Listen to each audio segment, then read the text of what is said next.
Hi friends, అందరు ఎలా ఉన్నారు? Welcome to Hansika vlogs.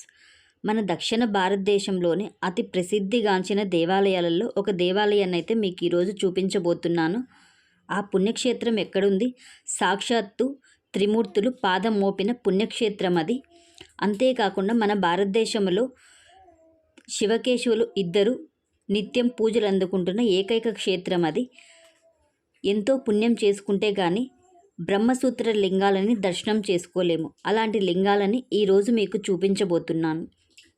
ఆ క్షేత్రానికి ఆ పేరు ఎలా వచ్చింది, ఆ క్షేత్రానికి గల విశిష్టత ఏంటి, ఇవన్నీ ఇప్పుడు ఈ వీడియోలో తెలుసుకుందాము. ఈ వీడియో స్కిప్ చేయకుండా ఎండ్ వరకు చూడండి. నచ్చితే ఒక లైక్ చేయండి ఫ్రెండ్స్. బ్రహ్మపుత్రుడైన కశపునికి 21 మంది భార్యలు. వారిలో ఇద్దరు గర్భం దాల్చగా, వినతి, కద్రువు అనేవారు ఇద్దరు గర్భం దాల్చగా, వారు బయటికి వెళ్ళలేని పరిస్థితిలో ఇంట్లోనే ఉండగా వాళ్ళకి దిక్కుతోచక ఒక ఆట అనేది ఆడుకోవడంలో వాళ్ళు ఓడిపోయిన వాళ్ళు గెలిచిన మాట వినాలి అని చెప్పడంతో సరే అని ఇద్దరు ఆట ఆడుకుంటారు. ఆటలో వినతి ఓడిపోతుంది. అప్పుడు కద్రువు ఈ విధంగా చెప్తుంది, మీరు నాకు బానిసలుగా బతకాలి అని చెప్పడంతో సరే అని వినతి.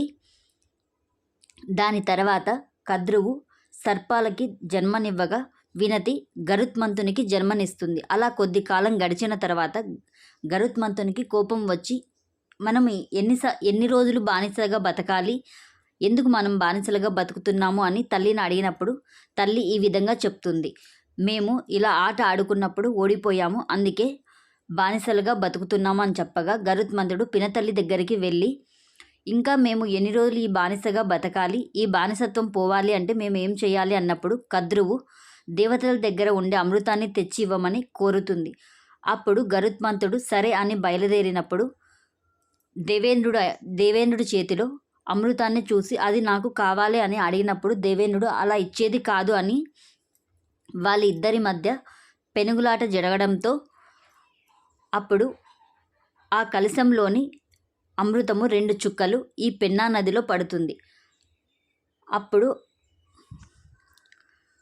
అక్కడ నివసించే వాళ్ళు, ముసలి వాళ్ళు ఆ నదిలో స్నానం చేసినప్పుడు యవ్వనంగా మారిపోవడం, అంతేకాకుండా వాళ్ళకి మృత్యు అనేది లేకుండా ఉండి ఇలా జరగడంతో ఇది సృష్టి విరుద్ధమని తెలుసుకున్న అటువైపుగా వెళుతున్న నారదుడు మహావిష్ణువుకి ఈ విధంగా చెప్పగా మహావిష్ణువు ఆంజనేయస్వామికి సెలవిస్తాడు. ఈ విధంగా మొత్తం అంతా వివరించి చెప్పగా ఆంజనేయస్వామి ఒక పర్వతాన్ని తెచ్చి ఆ పెన్నా నదిలో వేస్తాడు. అలా వేసినప్పుడు ఆ నది ప్రవాహానికి ఆ పర్వతం అనేది తేలాడుతూ ఉంటుంది పుష్పంలాగా. అందుకే ఆ క్షేత్రానికి పుష్పగిరి అనే పేరు వచ్చింది. ఈ పుష్పగిరికి ఉన్న విశిష్టత ఏంటో తెలుసుకుందాము. మన భారతదేశంలోనే శివకేశవులు ఇద్దరు నిత్యం పూజలు అందుకుంటున్న క్షేత్రం ఇది. ఇది కడప నుంచి కర్నూలు వెళ్ళే సైడ్లో రైట్ సైడ్లో ఒల్లూరు మండలం పుష్పగిరి గ్రామంలో ఉంటుంది. కడప నుంచి 16 కిలోమీటర్లు వస్తుంది. ఇక్కడ మనము మహావిష్ణువు త్రిమూర్తులు పాదం మోపిన స్థలాన్ని అయితే చూడవచ్చు. ప్రజెంట్ అయితే శివును సాక్షాత్తు ఆ పరమశివుడు మోపిన పాదం ఇది. ఇక్కడ సుబ్రహ్మణ్య స్వామి సర్పాలని దర్శనం చేసుకోవచ్చు. పరమశివుని పాదంతో పాటు వీళ్ళని కూడా దర్శనం చేసుకోవచ్చు. ఇక్కడ విఘ్నేశ్వరుడు, ఏ పూజకైనా ఫస్ట్ వినాయకుడిని పూజించడం మన ఆచారము కాబట్టి ఇక్కడ ఫస్ట్ విఘ్నేశ్వరుడు ఉంటాడు. దాని తర్వాత బ్రహ్మసూత్ర లింగం అనేది మనకి ఎదురుగా దర్శనం ఇస్తుంది. ఈ లింగాన్ని దర్శనం చేసుకోవాలి అంటే ఎన్నో జన్మల పుణ్యం చేసుకోవాలి. ఇక్కడ మొత్తం 2 లింగాలు ఉన్నాయి. ఒకటి ఇక్కడ ఉంది, ఇంకొకటి ఫస్ట్ చూశారు కదా అక్కడ ఉంది. ఇక్కడ అంతేకాకుండా ఒకే క్షేత్రంలోనే శివకేశవులు ఇద్దరు నిత్యం పూజలు అందుకుంటూ ఉంటారు. ఇది దక్షిణ ద్వారము. ఈ ద్వారాన్ని అయితే ఇప్పుడు క్లోజ్ చేసేశారు.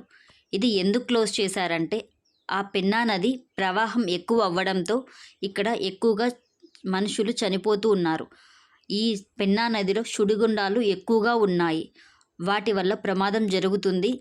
ఈ పుష్పగిరి క్షేత్రానికి రావాలి అంటే ఆ నది ప్రవాహాన్ని దాటుకొనే రావాలి.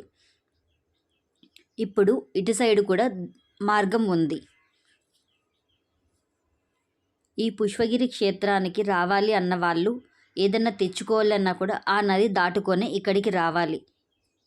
ఇప్పుడైతే ఆ విధంగా లేకుండా ఇటు సైడ్ కూడా దారి అనేది ఏర్పడింది. ఈ క్షేత్రం అయితే ఇదేనండి, పుష్పగిరి క్షేత్రము. మేము 4వ కార్తీక సోమవారంలో అయితే ఈ పుష్పగిరి క్షేత్రానికి అయితే వెళ్ళాము. లోపలైతే ఈ విధంగా ఉంది. 4వ సోమవారం కావడంతో భక్తులు రద్దీ ఎక్కువగా ఉంది. 3 సోమవారాలు చేసుకోలేని వాళ్ళు ఈరోజు 365 ఒత్తులు ఇక్కడ వెలిగించుకుంటున్నారు చాలామంది. చిన్న పెద్ద ముసలి ముతక అని లేకుండా ఎవ్వరైనా భక్తితో ఆయనని పూజిస్తున్నారు. ఎంత రద్దీగా ఉందో చూడండి. ఇది గజస్తంభము. చెన్నకేశ్వర్ని దర్శనం చేసుకోవాలంటే క్యూ ఎక్కువగా ఉంది ఈరోజు. వీడియో అయితే అలో లేదు, కానీ నేనైతే మీకు చూపిస్తానండి చెన్నకేశ్వర స్వామిని, ఆ పరమశివుణ్ణి. ఈ విధంగా నేను ఈరోజైతే అక్కడ ఆ నదిలో మునిగిన తర్వాత దీపం పెట్టుకొని పోలీ దీపం అనేది వెలిగించుకున్నాను. నేను ఈరోజే వెలిగించుకున్న తర్వాత ఈ విధంగా గుళ్ళేకి వచ్చి బయట టెంకాయ కొట్టుకుంటున్నాం మేము. చూస్తున్నారు కదండి, ఇది దక్షిణ వైపు ముఖద్వారం. ఇది మనకు ఎదురుగా పెన్నా నది అనేది కనిపిస్తుంది. దీన్ని హంపి, రెండో హంపి అని కూడా పిలుస్తారు. ఈ శిల్పాలకి చాలా ప్రసిద్ధిగాంచిన క్షేత్రం ఇది.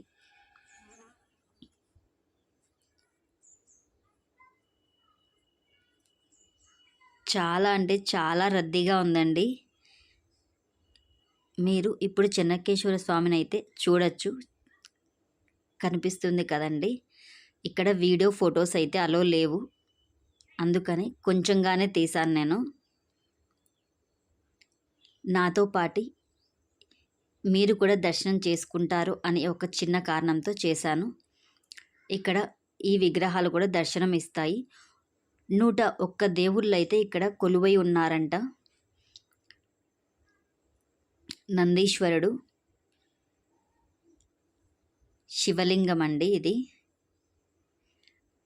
ఇక్కడ మనం కోరుకున్న కోరికలు నెరవేరుతాయి అని చెప్పడానికి ఒక నిదర్శనం అయితే ఉంది. అది ఆ గుడి ఇదే అండి.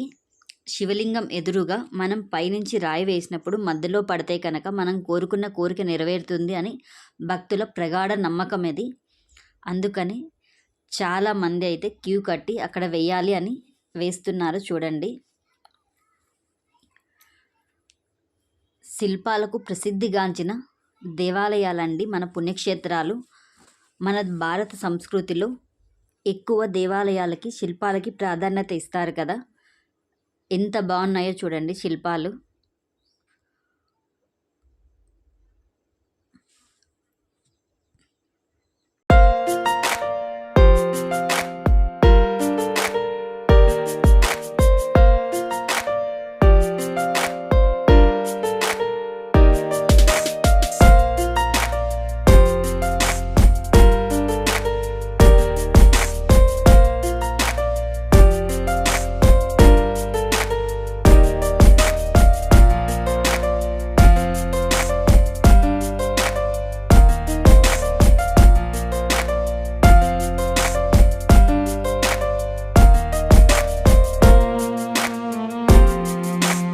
ఇక్కడ అన్నదానం కూడా జరుగుతుందండి. మేము అన్నదానం చేసుకుందామని వెళ్ళాము. ఈ విధంగా అయితే పుష్పగిరి క్షేత్రాన్ని మేము దర్శనం చేసుకున్నాము. ఈ వీడియో కనుక మీకు నచ్చినట్లయితే లైక్ చేయండి, షేర్ చేయండి, సబ్స్క్రైబ్ చేసుకోండి ఫ్రెండ్స్. Thank you.